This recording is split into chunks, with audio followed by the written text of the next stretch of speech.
So, without further ado, we are live. I am Mr. America, the Bearded Truth, Jason Lyon. Thank you all for coming in and spending your Tuesday afternoon with me as we got the Mr. Daniel Barron coming in here. What a wonderful surprise that is. Welcome in, man. Thank you for joining. For those of you who are missing the joke there a little bit, Mr. Daniel himself, if you guys haven't followed him, the Anti-Antifa, he runs the Daniel Barron Show Saturday nights at 10 p.m. Eastern. Recommend checking it out. He's got a lot of great people coming on there.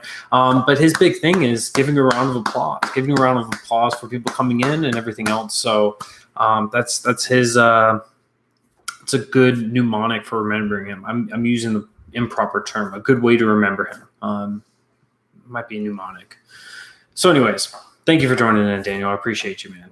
So this Brett Kavanaugh situation, there's a lot of political play, there's a lot of partisan play, and there is an opportunity for real truth to happen here. This is really a thing where I would recommend both sides of the aisle to just leave the partisanship out of it, and let's focus on how likely these claims are to be real and the situation around it. Let's ignore the timing of this. So let me just go through everything that we need to ignore, and then we'll get into the story itself. So yeah, it's a huge mess.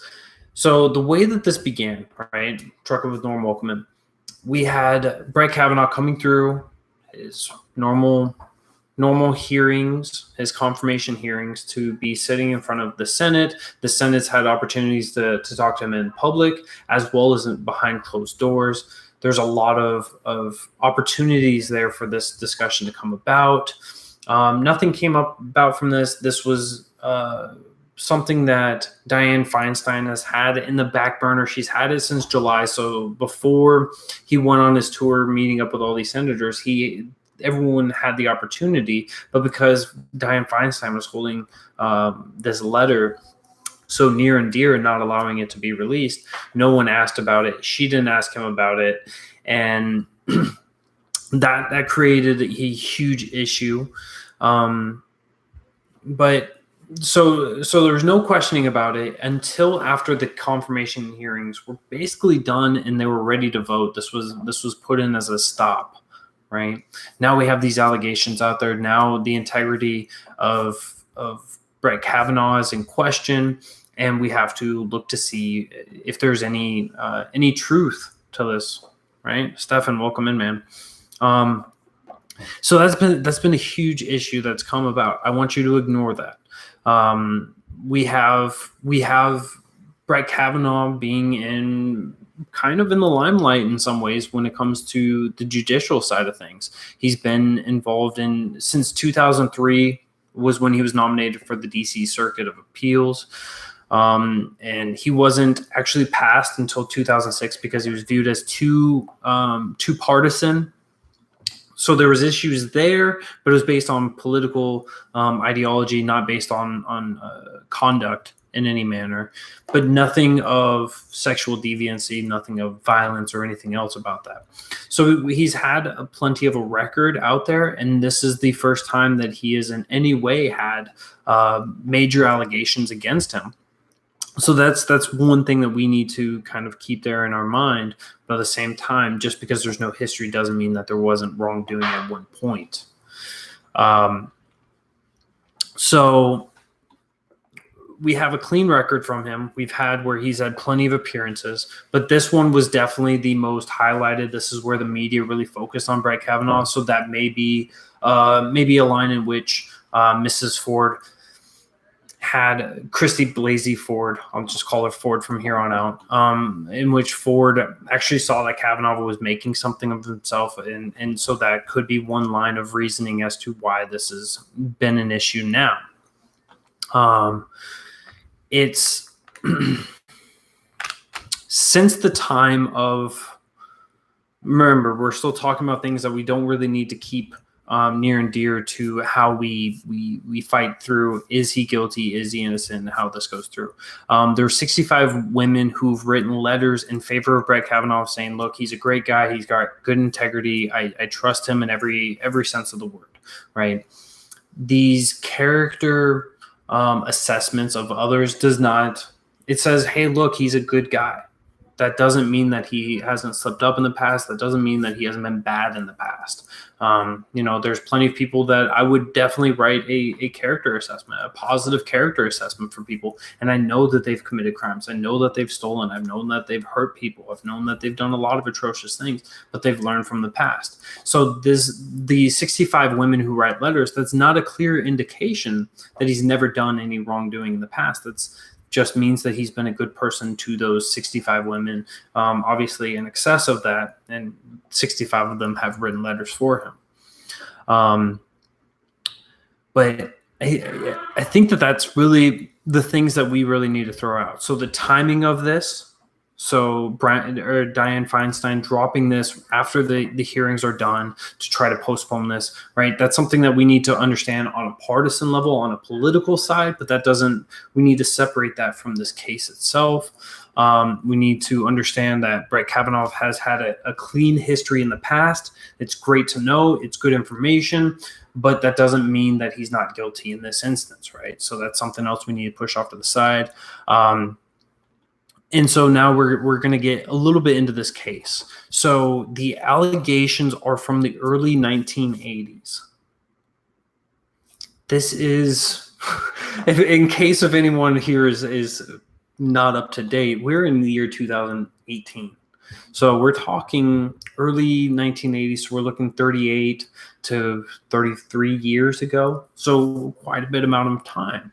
And during one of her discussions from an article from New York Post, I believe it was, New York Times, Washington Post. There we go. I get my sources all mixed up. The Washington Post. She said that she thought it was in 92 when she was 15. There was another article in which she said she was in her late teens, 15 years old. That's kind of that can be construed as a misinformation, as a lie, right? Because you wouldn't consider 15 years old to be late. You have early teens, which is 13, 14, maybe 15, mid-teens, which is your 15, 16, and you have your late teens, 17, 18, 19, right? So that breakdown, those really don't match up, but that's plain small semantics in the grand scheme of things. So whenever it was in the 1980s, and basically the allegation was that she was at a party. There were four other people there at this party. She was walking up the stairs to go into a bedroom, into a bathroom, and she was pushed in by Brett and by another guy named Judge, which is, side note, that's kind of funny, right? It's kind of funny that, we have Brett Kavanaugh trying to be a judge, and his buddy's name was Judge, but besides the point. So with that situation, we have where Brett Kavanaugh allegedly was forcing himself on top of her, trying to take off her one-piece swimming suit, was unable to, at one point, put his hands over her mouth. These are all allegations. And she was fearing for her life. Now, her reasoning as to why she never went out and contacted people, why she never made a big story about this, was because she was fearful that because she was drinking there and she was at a party with other teenagers who were drinking, her parents would get her in trouble. I don't know her parents well enough to know how likely that is, but there is that possibility there. But here's the thing that really, it makes me borderline sympathetic for her. Her therapist has said that she has PTSD symptoms from this, right? That she shows signs of going through a traumatic event. And what she spoke about, right? She was married in 2002 to her husband, and then not 10 years after that fact, that's when she went to a therapist. These therapist notes, welcome in, Mud Man. These therapist notes from 2012 do show signs of PTSD. Now, this is not, we need to be clear. This is not an indication that it was from Brett. This is an indication that there was something that happened within her life. So it's a matter of being able to focus this down and be able to prove that it was for sure Brett Kavanaugh. So we can kind of understand that something has happened to her. She is a lefty, so we know that there had to be something that happened up in the head. She's been a donor for the DNC. She has been involved in left wing activism for a while. You're pro-abortion. That's cool. I'm proud of you. And so going through that entire situation, you can read, CNN has actually released the entire letter from her. But going through this entire situation, there's nothing there that is really connecting Brett Kavanaugh other than her saying Brett Kavanaugh. Her husband said at one point that basically he heard her say Kavanaugh, like that was it. But it wasn't actually specifying how Kavanaugh was related to this. If it was for sure Brett Kavanaugh during that instance, there's lots of things here where it's not clear. And I think that that's because it's been 35 years since this instance happened, right? And that creates its own huge issue all on its own, right? If you wait 35 years to have this case, these allegations, they're extremely volatile. They're extremely weak because if you are 35 years old, if you're 36 years old, think back 30 years ago.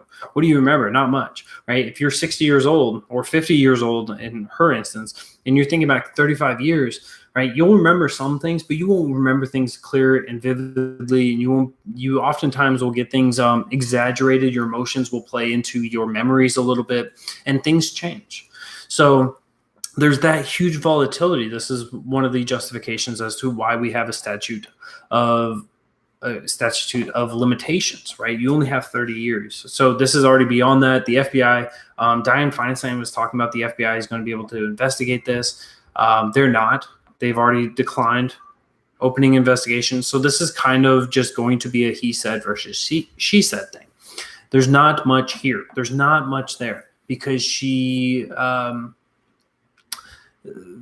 I don't doubt that something has happened to her in some capacity, but this situation may not be Brett Kavanaugh. This may be a situation which she made up. And if you look at her story and the way that she's portrayed it, there's a lot of missing information that is kind of important if you want to corroborate this. There's no one out there that's corroborating her story. There's no G-Slice, welcome.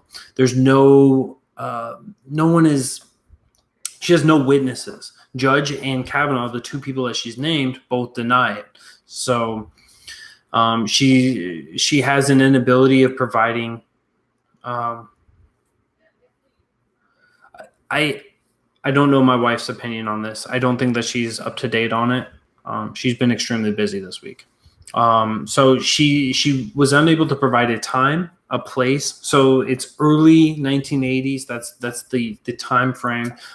She doesn't have a place. She has like kind of a zone in which this occurred, but no specific house, no specific family that has the house. I believe that there's two people that she tried to name, and they haven't been reached.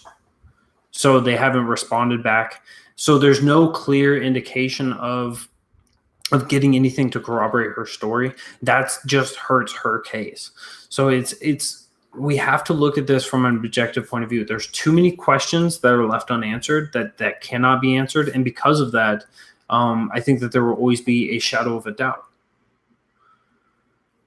Yeah, exactly. So I think that there will always be a shadow of a doubt. Now, what should be the takeaway from this is that if something happens to you, you need to say something. You need to actually speak out. You need to have the strength to go, look, there may be some negative things that happen to me, but it would be better for me to be able to stop this from happening from another person. Now, in the instance of if Brett Kavanaugh was the person to do this, right? If the allegations are true and she was to not speak out, and if he was to commit that act against somebody else, right? There are people that want to lay this on the feet of others. And I think that there is some merit to that idea, that if she didn't speak out and say, look, I was aggressed against by Brett Kavanaugh, and he goes after somebody else, right? That's another person that is now victimized because of her inactivity. So the inaction thing, the action of not taking action is actually a detriment in that way. So I think we need to ensure that people are coming out and speaking out when evidence is still available, when there's still people there to be a witness, to corroborate your story, to be able to actually go after people that are committing crimes against one another, that are violating the non-aggression principle, that are violating the sovereignty of another person. These are things that are clearly a serious thing. But when you wait 36 years, when you wait 30 years to even mention it to a therapist, and that was the first person you spoke to, it makes it a little bit difficult to find out the validity of this. And now the idea is that regardless on if we can prove it or not, we have to put into question Brett Kavanaugh.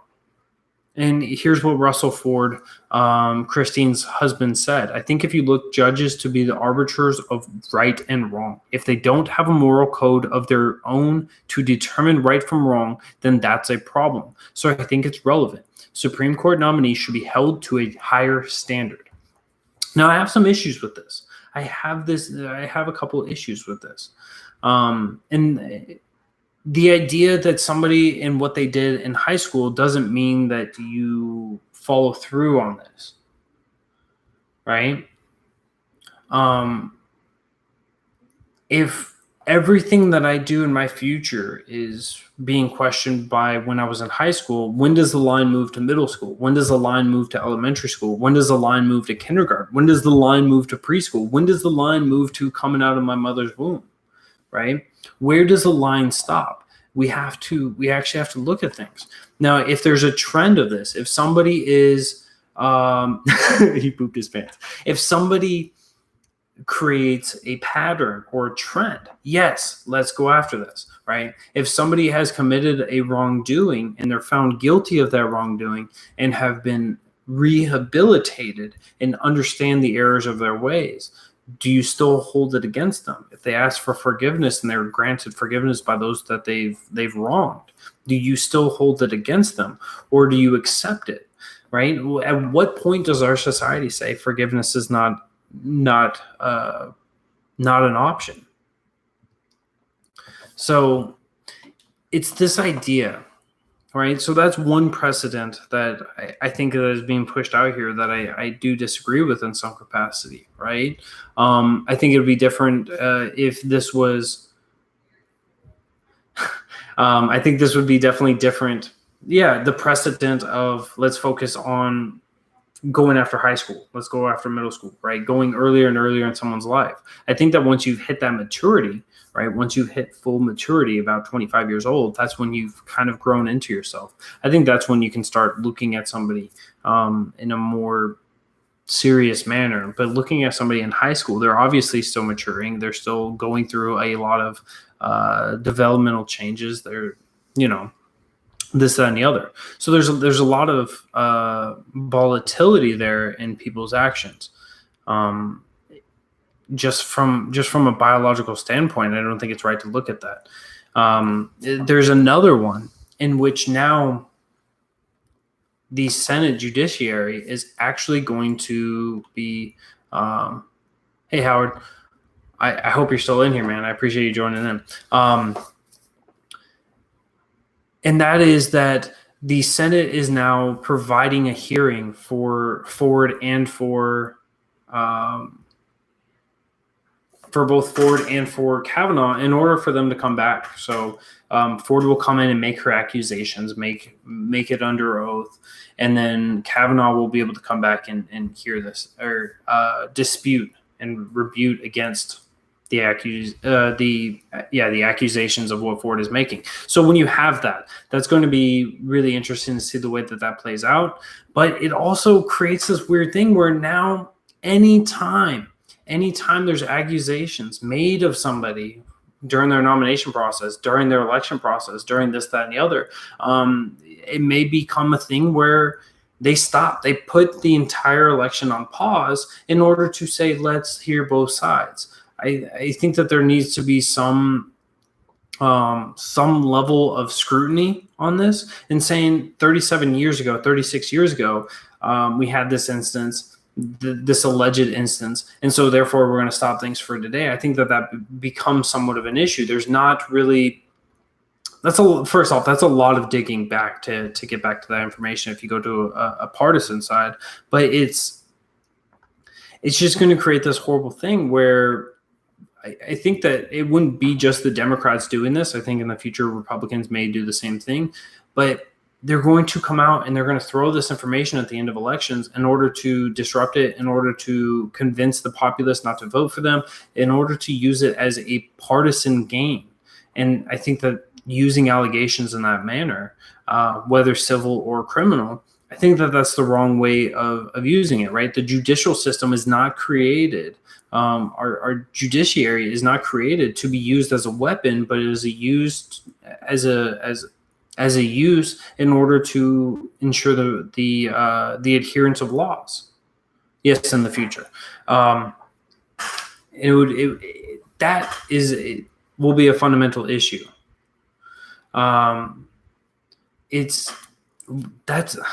That's going to be huge if we continue to allow this to be a partisan thing.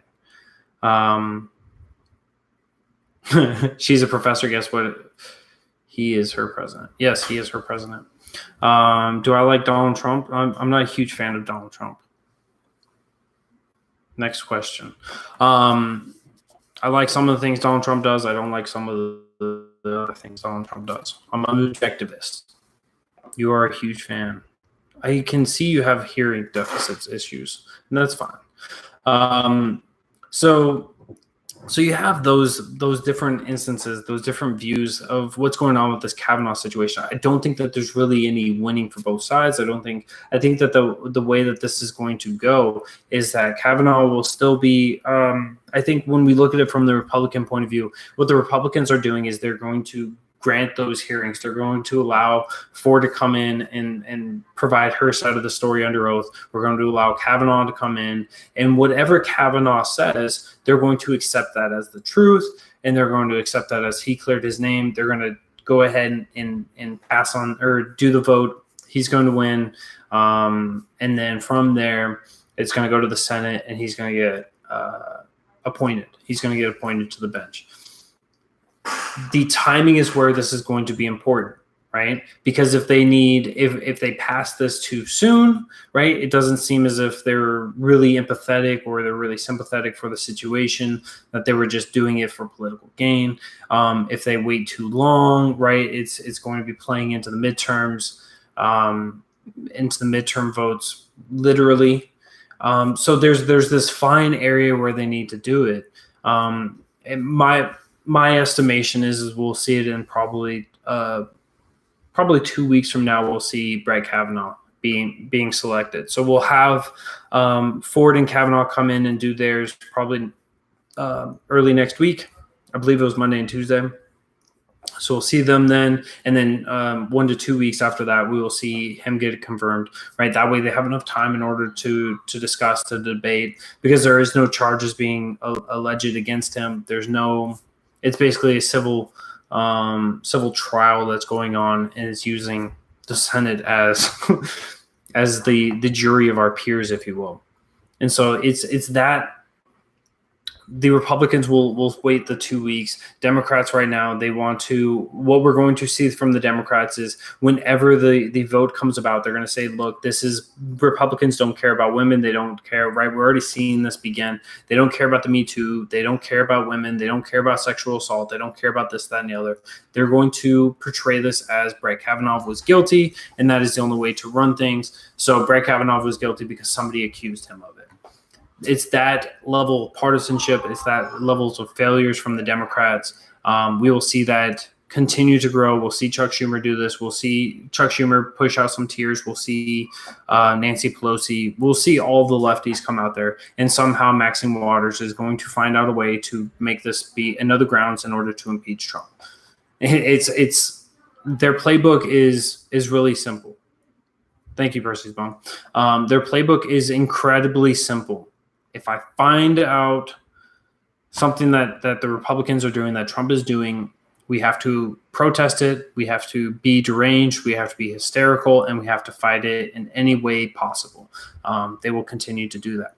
So those two are I don't think that in the long run we're going to find a clear answer. We're going to get a clear truth because of the lack of pointed evidence, because of the lack of evidence, because of the lack of corroboration, because of the lack of information coming in there. Whatever Kavanaugh says can't really be debunked. And so it is just a he said versus she said. So we won't ever find the truth. We won't ever figure out if she's lying, if she's doing it for partisan reasons. Like I said, she's a Democrat, and Brett Kavanaugh is a Republican. We won't know if it's based off partisanship. We won't know if it's true. We won't know if these allegations are in any way accurate. There's going to be a fundamental issue there, and I think people are going to ignore that. They're going to ignore that because of partisanship, because of the parties, right? If you're a Democrat, you're going to say, look, he just needs to be removed. He needs to be taken out of office. Welcome in PMS. And if you're a Republican, you're saying, look, it's a good thing that Brett Kavanaugh came in because he's a strong supporter of the Constitution in so many different areas, although the Fourth Amendment he is not. And in supporting of growing Affordable Care Act, he is not as well. How did the pork butt turn out? Fantastic. For those of you who missed it on last Sunday, I was smoking some pork butt, and it was delicious.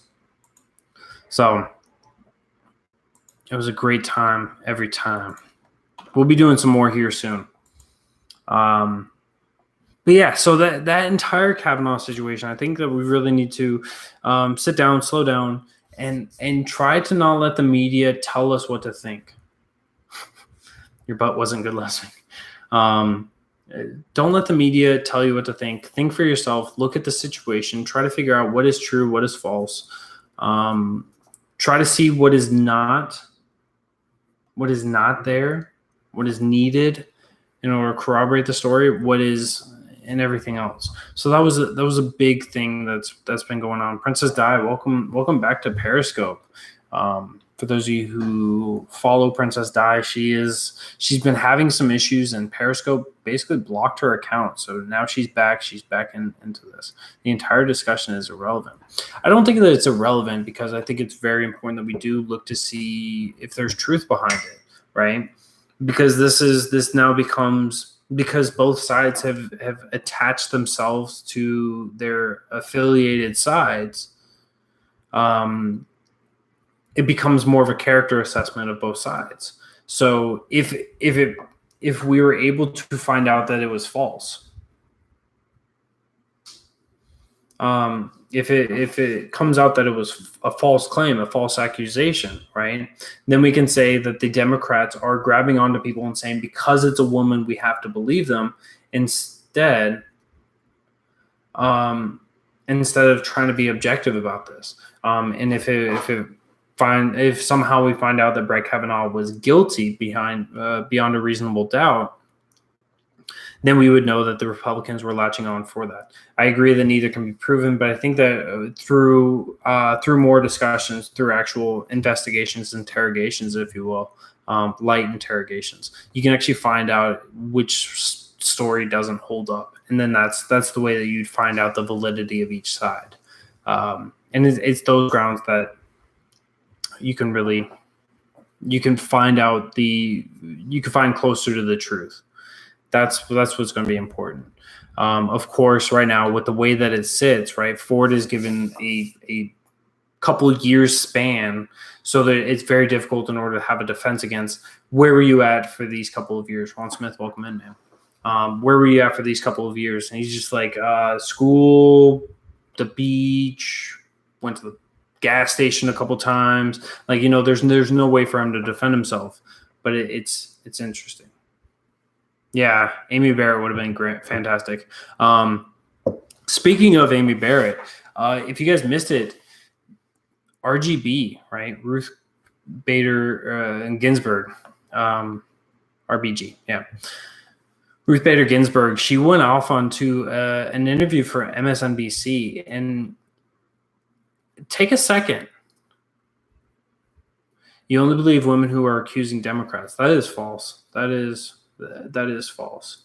There are women that have accused Democrats, and I saw through their stories. There are some of them that actually have evidence in which Democrats don't want to talk about. Keith Ellison would be one of those, right? Where there was actually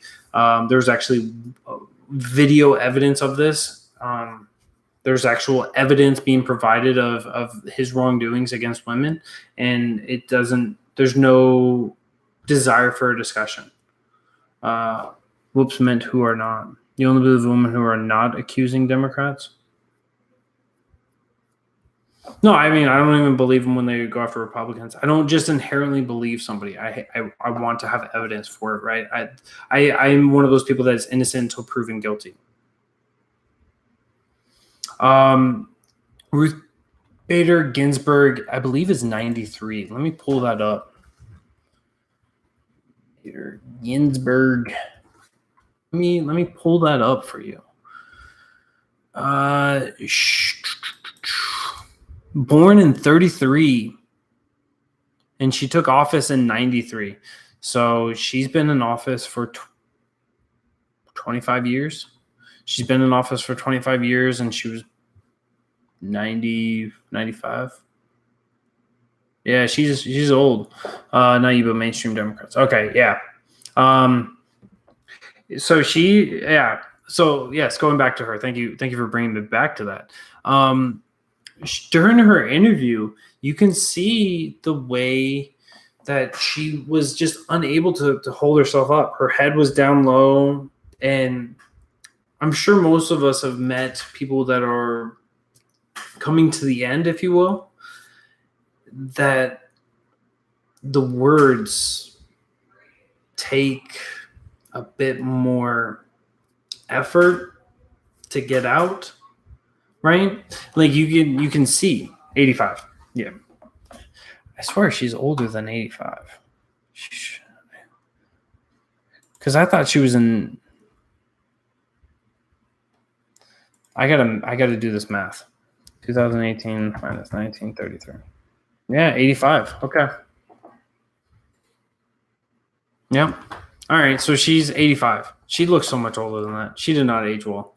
I'm sorry. But yeah, so she's at the end where just normal human actions are becoming difficult because of her body aging for so long. And it's not that I want to speak ill of her. It's not that I disagree with her politics. I disagree with her views on a lot of things. You have to understand that you are a Supreme Court justice. And when you are no longer providing, because it's doubtful that she's writing her own opinions, that she's having somebody else that's write these opinions, that's writing all of her documentation. If you aren't providing those things anymore, if you're unable to, if you're unfit, the recommendation would be to retire, to step away. And Ruth Bader Ginsburg has actually declared when she will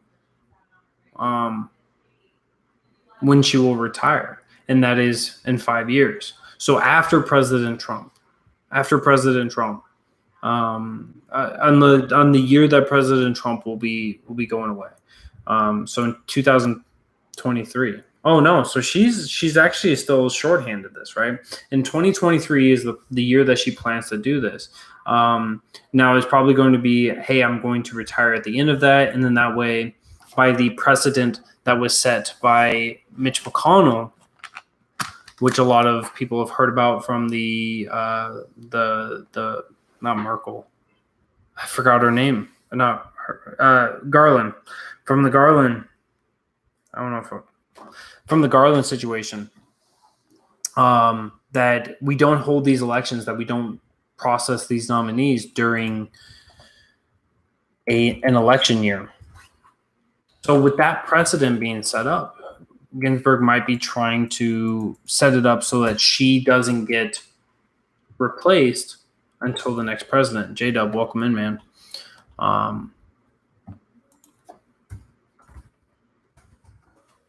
That's going to be interesting, Merrick Garland. It's going to be interesting to see if that's the way that she's trying to do this. I think that really is kind of the purpose of this, right? I don't think that she will make it that far. I don't think that Ruth is not going to survive that. As horrible as this sounds, I'm not trying to poke at her. I don't think that she's going to make it to through the first President Trump term. Now, if he goes on to a second one, I think that that's when he's going to be able to replace her.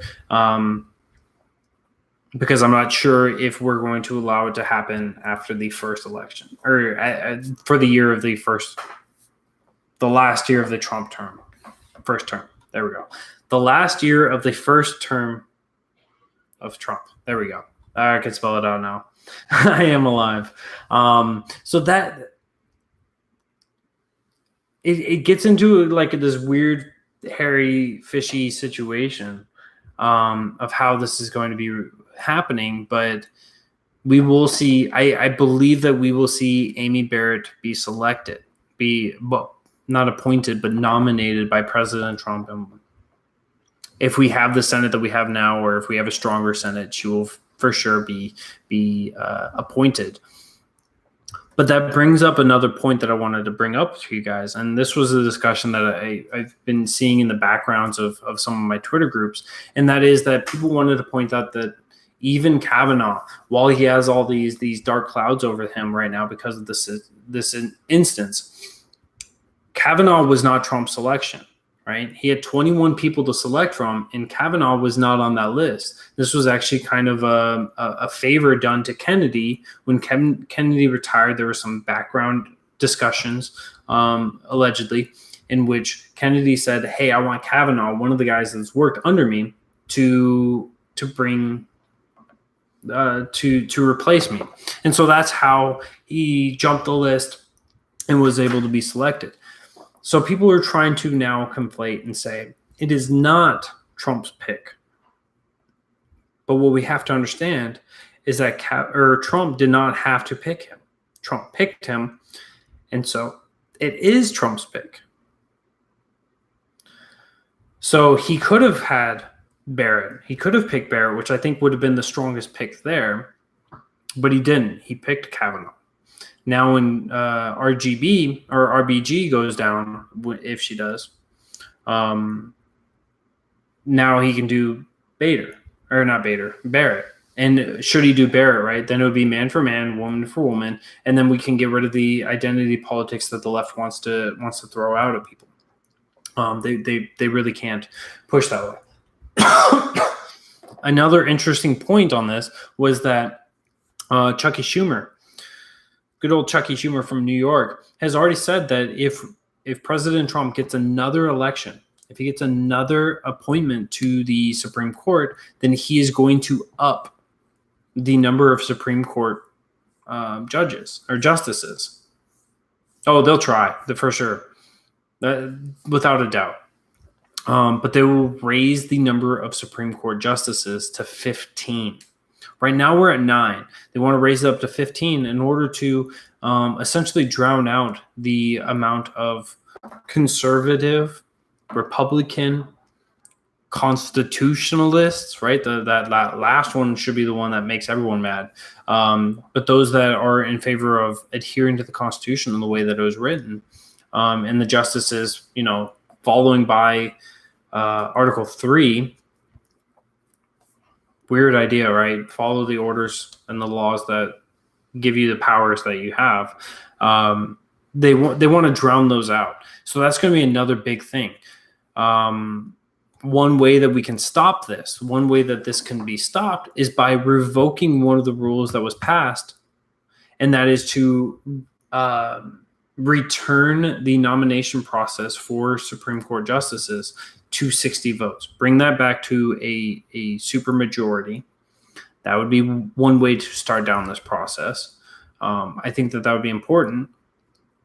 And that was something that's been discussed or being speculated on by plenty of political viewers, and that is, or commentators, if you will, because when it was reduced to 50, Mitch McConnell was saying to the Democrats who did this, hey, or to 51, sorry, when they reduced it to 51, he said, hey, not now, but later, this is going to hurt you.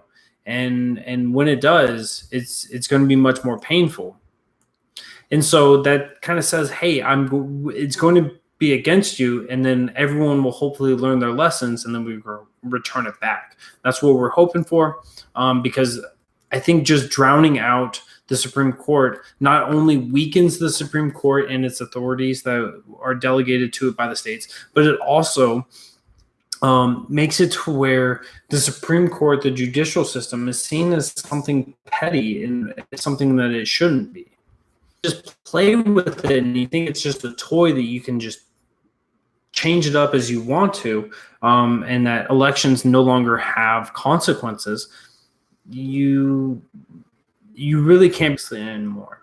And so they want to make it to where the judicial system is not taken seriously anymore, as well as Congress itself, should they be passing these things. So there's lots of things that we should be focusing on, that we should be looking on, and I will certainly be providing you guys with as much as possible when it comes to the Supreme Court in the future. These are huge, big things. These are being tried in the court of opinions. Yes, I agree with you. So the Supreme Court is one of those beautiful things that we just see it being diminished and being destroyed. How about some form of term limits, even if it's 10 years? Are you talking about for the Supreme Court? So,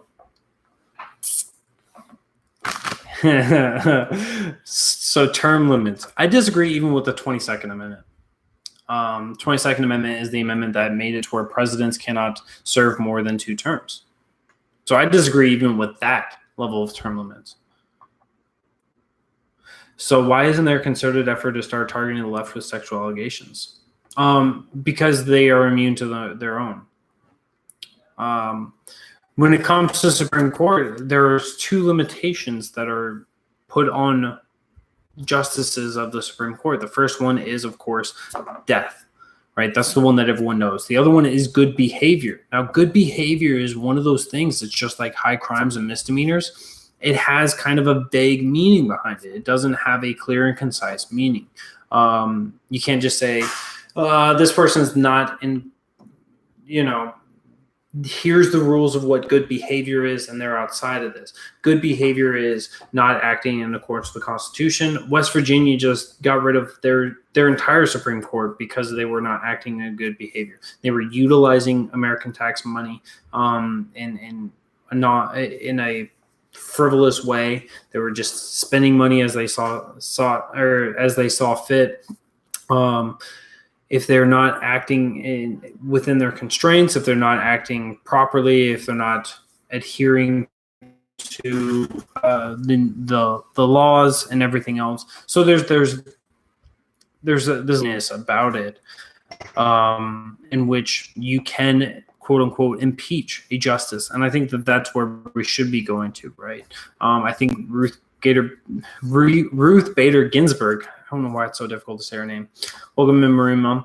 I think that should be some impeachment, because it's not because she's doing bad behavior, but because she can't perform good behavior. She can't be a deeply intellectual person if she's struggling just to do basic human functions anymore.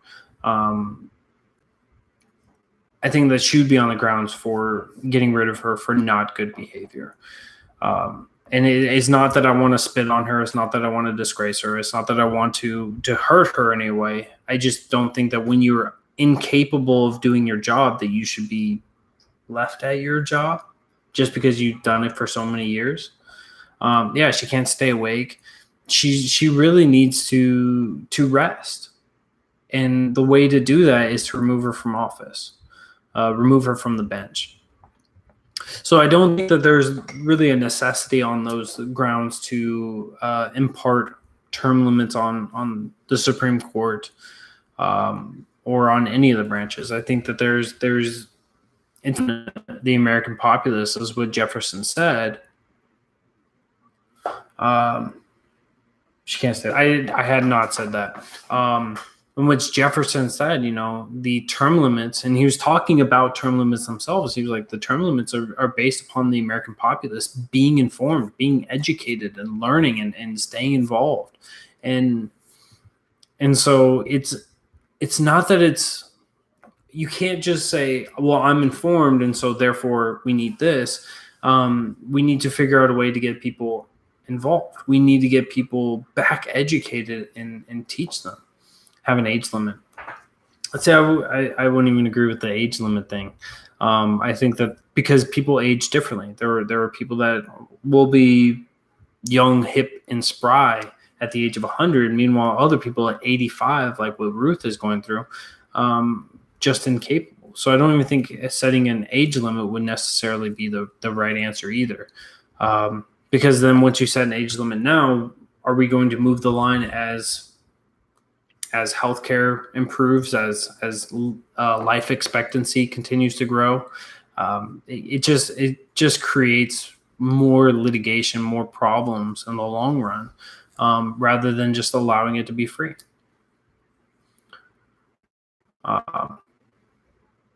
So I don't think that. I also want to point out, right, if you advocate for a limitation, you're not only limiting the people you don't like, but you're limiting the people you do like. What if those age limits turns out and somebody turns of age when you have your partisan opposition in party? Do you want that to have it? Mandatory medical and mental fitness exam. But the problem even with that is, are you going to ensure that the doctors are going to be honest, that they're politics? The other justices would need to come forward to help her retire. And so there's reasons. What do I think about Russia? I used to be able to see Russia from my house. That's about. If you can't ask vague questions like that and expect like a specific answer. I think can you ask a more specific question? Maybe I'll be able to answer that. And so like it's whenever we talk about these limits, it's always difficult. Always difficult. We need yes. If NFL can have concussion protocols, Supreme Court justices should have litmus test. Tracy in Alaska, welcome. My father's, who's also in the room, he's also from Alaska, so that's kind of interesting. 2 of the 5 people who live in Alaska in the scope right now. Be careful what you wish for.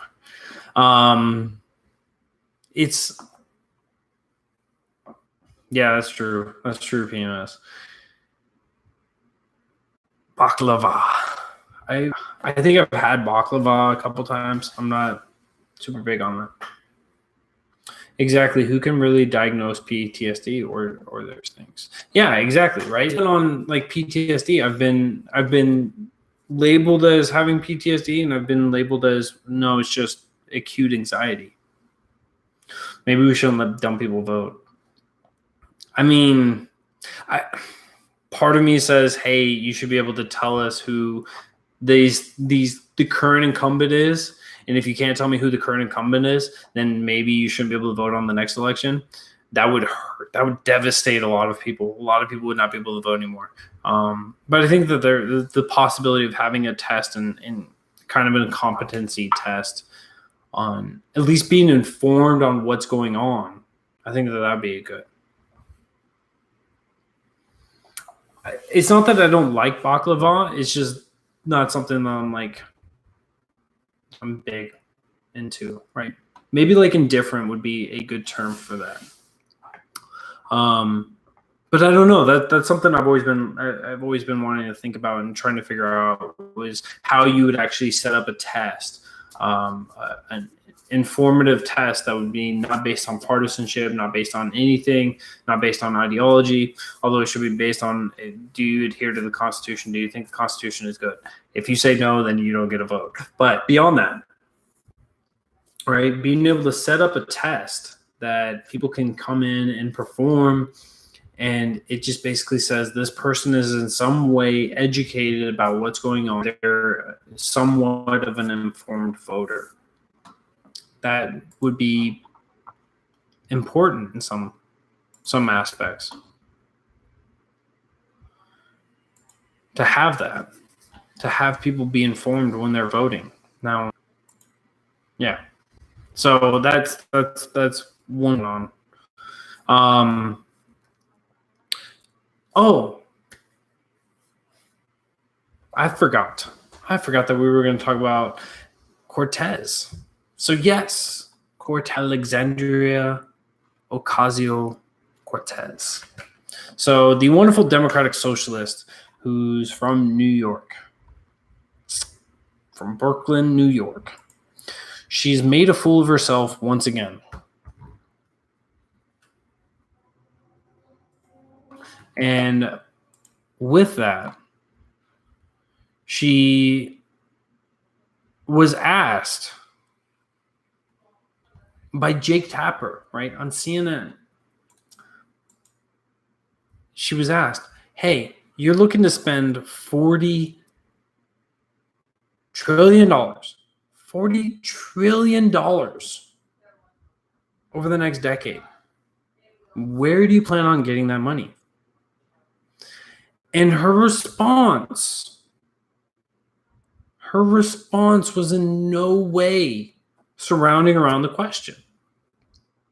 She basically said there's other countries that have universal health care. They have health care for all.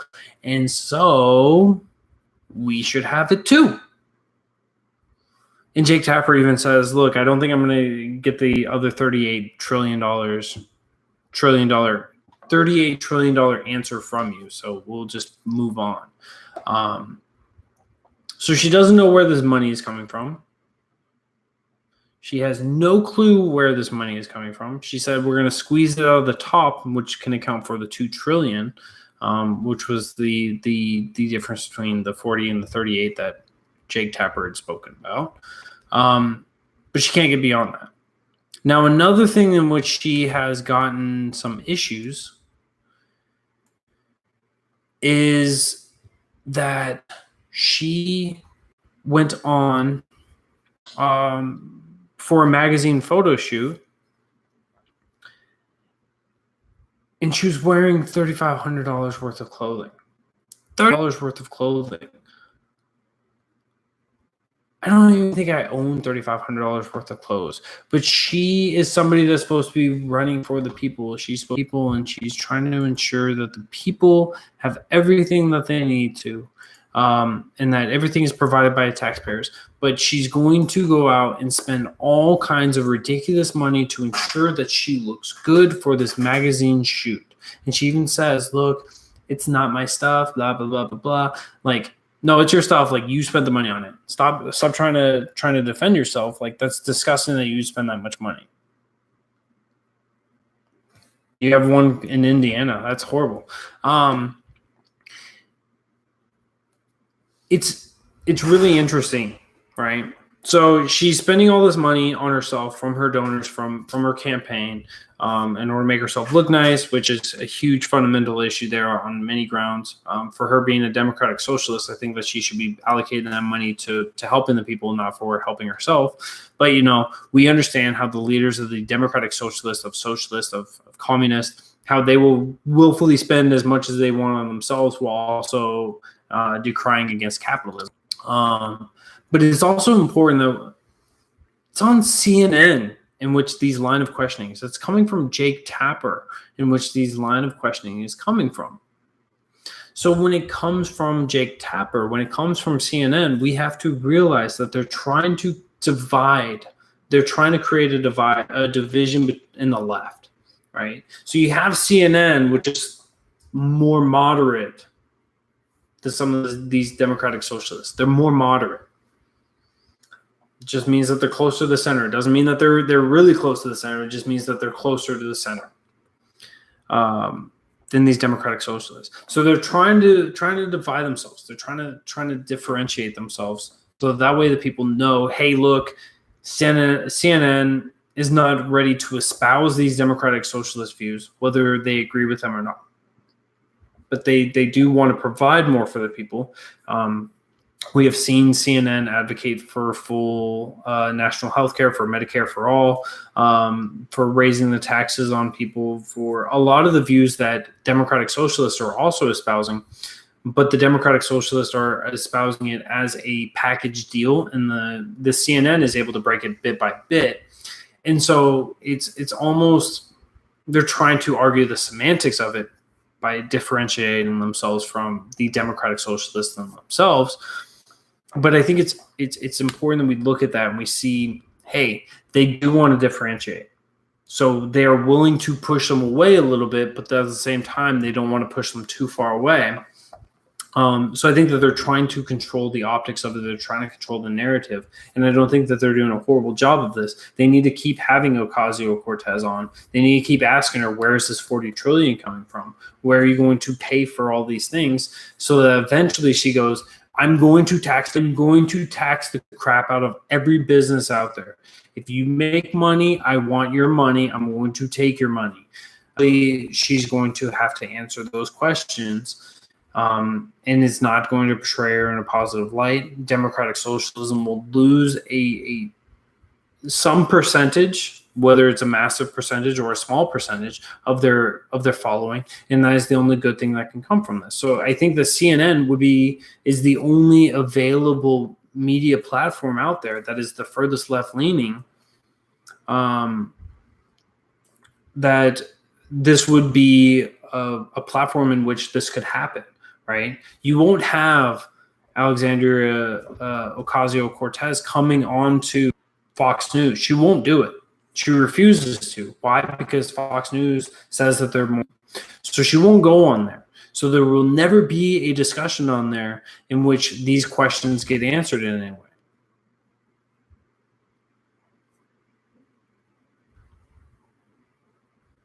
Oh, wow. Gaining traction. Wow.